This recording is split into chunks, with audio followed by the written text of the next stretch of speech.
course. and all that. Especially if DIY.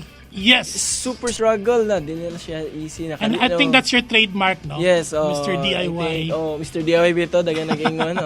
Ka-release ko 5. I think 5.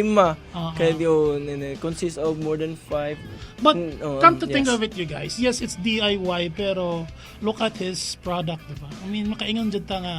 Thank you. Diba? Ang daga nagtuo nga studio dyan to. Nga marag inani ba nga. Pero kwarto ra na hinay-hay.